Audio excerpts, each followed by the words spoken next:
Romanos I Lekapenos or Lakapenos, Latinized as Romanus I Lecapenus, was an Armenian who became a Byzantine naval commander and reigned as Byzantine Emperor from 920 until his deposition on December 16, 944. Origin: Romanos Lekapenos, born in Lakape between Melitene and Samosata, was the son of an Armenian peasant with the remarkable name of Theophylact the Unbearable. Theophylact, as a soldier, had rescued the Emperor Basil I from the enemy in battle at Tefrike and had been rewarded by a place in the Imperial Guard. Although he did not receive any refined education, Romanos advanced through the ranks of the army during the reign of Emperor Leo VI the Wise. In 911 he was general of the naval theme of Samos and later served as admiral of the fleet. In this capacity he was supposed to participate in the Byzantine operations against Bulgaria on the Danube in 917, but he was unable to carry out his mission. In the aftermath of the disastrous Byzantine defeat at the Battle of Ashluz in 917 by the Bulgarians, Romanos sailed to Constantinople, where he gradually overcame the discredited regency of Empress Zoe Calvinopsin and her supporter Leo Phocas. Rise to power. On the 25th of March 919, at the head of his fleet, Lakapenos seized the Boukoleon Palace and the reins of government. Initially, he was named Magistros and Megas Heteriarches, but he moved swiftly to consolidate his position. In April 919 his daughter Helena was married to Constantine VII, and Lakapenos assumed the new title Basiliopator. On the 24th of September, he was named Caesar, and on the 17th of December 919, Romanos Lekapenos was crowned senior emperor. In subsequent years Romanos crowned his own sons co-emperors, Christopher in 921, Stephen and Constantine in 924, although, for the time being, Constantine VII was regarded as first in rank after Romanos himself. It is notable that, as he left Constantine untouched, he was called the gentle usurper. Romanos strengthened his position by marrying his daughters to members of the powerful aristocratic families Vargiris and Mausolus, by recalling the deposed patriarch Nicholas Mystikos, and by putting an end to the conflict with the papacy over the 4 marriages of Emperor Leo VI. His early reign saw several conspiracies to topple him, which led to the successive dismissal of his first paradynasty, John the Rector and John Mystikos.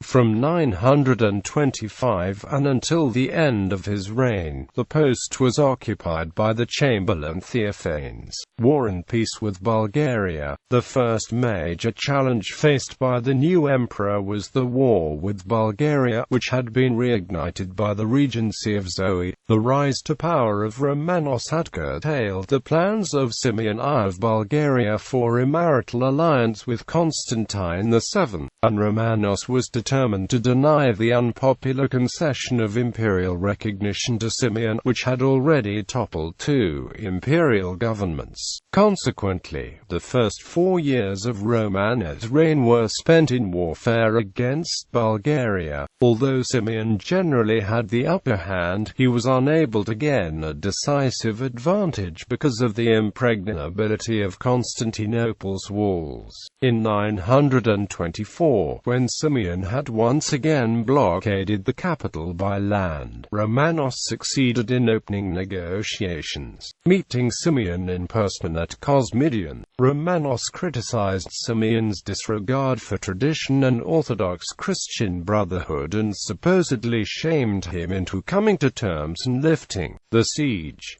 In reality, this was accomplished by Romanos' tacit recognition of Simeon as Emperor of Bulgaria. Relations were subsequently marred by continued wrangling over titles, but peace had been effectively established. On the death of Simeon in May 927, Bulgaria's new emperor, Peter I, made a show of force by invading Byzantine Thrace, but he showed himself ready to negotiate for a more permanent peace. Romanos seized the occasion and proposed a marriage alliance between the imperial houses of Byzantium and Bulgaria, at the same time renewing the Serbian-Byzantine alliance with Časlav of Serbia, returning independence the same year. In September 927, Peter arrived before Constantinople and married Maria, the daughter of his eldest son and co-emperor Christopher, and thus Romanos' granddaughter. On this occasion Christopher received precedence in rank over his brother-in-law Constantine VII, something which compounded the latter's resentment towards the Lekapenoi, the Bulgarians, and imperial marriages to outsiders. For this point on, Romanos' government was free from direct military confrontation with Bulgaria, although Byzantium would tacitly support a Serbian revolt against Bulgaria in 931, and the Bulgarians would allow Magyar raids across the territory into Byzantine possessions. Byzantium and Bulgaria remained at peace for 40 years, until Sviatoslav's invasion of Bulgaria. Campaigns in the East. Romanos appointed the brilliant General John Korčoar commander of the field armies in the East. John Korčoar subdued a rebellion in the theme of Chaldea and intervened in Armenia in 924.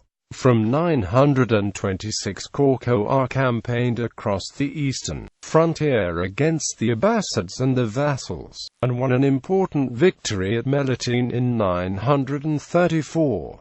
The capture of the city is often considered the first major Byzantine territorial recovery from the Muslims. In 941, while most of the army under Korčoar was absent in the east, a fleet of 15 old ships under the Protobestiarios Theophanes had to defend Constantinople from a Kievan raid. The invaders were defeated at sea, through the use of Greek fire, and again at land, when they landed in Bithynia, by the returning army under Korčoar.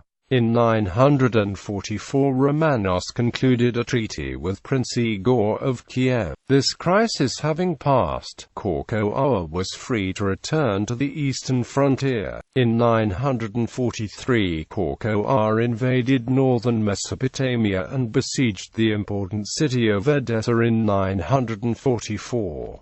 As the price for his withdrawal, Korčoar obtained one of Byzantium's most prized relics, the mantle iron, the holy towel allegedly sent by Jesus Christ to King Abgar V of Edessa. John Korčoar, although considered by some of his contemporaries of second Trajanobyl's Arius, was dismissed after the fall of the Lekapenoi in 945. Nevertheless, his campaigns in the east paved the way for the even more dramatic reconquests in the middle and the second half of the 10th century. Internal policies. Romanos I Lekapenos attempted to strengthen the Byzantine Empire by seeking peace everywhere that it was possible. His dealings with Bulgaria and Kievan Rus have been described above. To protect Byzantine Thrace from Magyar incursions, Romanos paid them protection money and pursued diplomatic venues. The Khazars were the allies of the Byzantines until the reign of Romanos, when he started persecuting the Jews of the empire. According to the Schechter letter, the Khazar ruler Joseph responded to the persecution of Jews by doing away with many Christians, and Romanos retaliated by inciting Oleg of Novgorod against Khazaria. Similarly, Romanos re-established peace within the church and overcame the new conflict between Rome and Constantinople by promulgating the Thomas of Union in 920.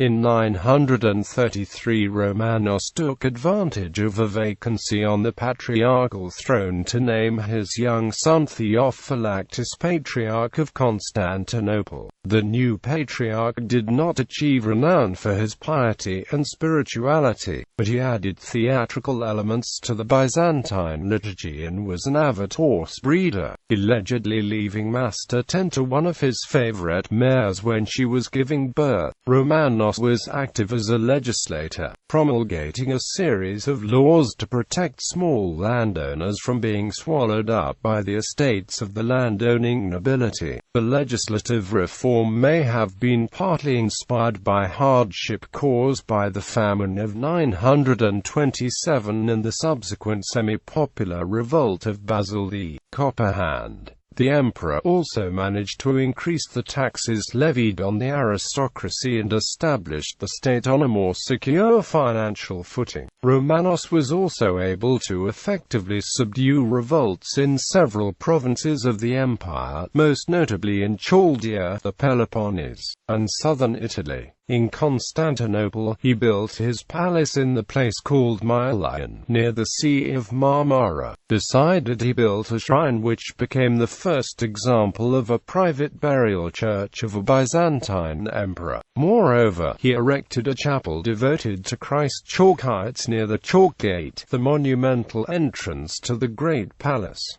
End of the reign. Romanos' later reign was marked by the old emperor's heightened interest in divine judgment and his increasing sense of guilt for his role in the usurpation of the throne from Constantine VII. On the death of Christopher, by far his most competent son, in 931, Romanos did not advance his younger sons in precedence over Constantine VII, fearing that Romanos would allow Constantine VII to succeed him instead of them. His younger sons Stephen and Constantine arrested the father in December 944, carried him off to the Prince's Islands and compelled him to become a monk. When they threatened the position of Constantine VII, however, the people of Constantinople revolted, and Stephen and Constantine were likewise stripped of their imperial rank and sent into exile to the father. Romanos died in June 948, and was buried as the other members of his family in the church of Mylion. Having lived long under constant threat of deposition or worse by the Lakapenoi family, Constantine VII was extremely resentful of them. In his De Administrando Imperio manual written for his son and successor, Romanus II, he minces no words about his late father-in-law. The Lord Romanus the Emperor was an idiot and an illiterate man, neither bred in the high imperial manner, nor following Roman custom from the beginning, nor of imperial or noble descent, and therefore the more rude and authoritarian in doing most things. His beliefs were uncouth, obstinate, ignorant of what is good, and unwilling to adhere to what is right and proper. Family.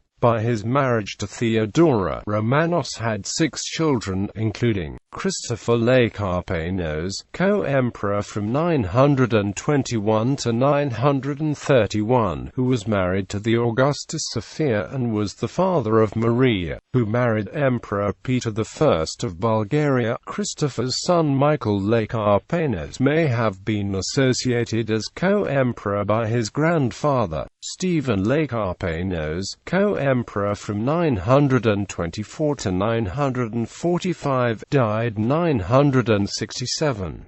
Constantine Lekapenos, co-emperor from 924 to 945, died 946. Theophylactus Lekapenos, Patriarch of Constantinople from 933 to 956. Helena Lekapene, who married Emperor Constantine VII. Agatha Lekapene, who married Romanos I Lecapenus. Their grandson was Emperor Romanos III. Romanos also had an illegitimate son, the eunuch Basil, who remained influential at court, particularly during the period 976 to 985.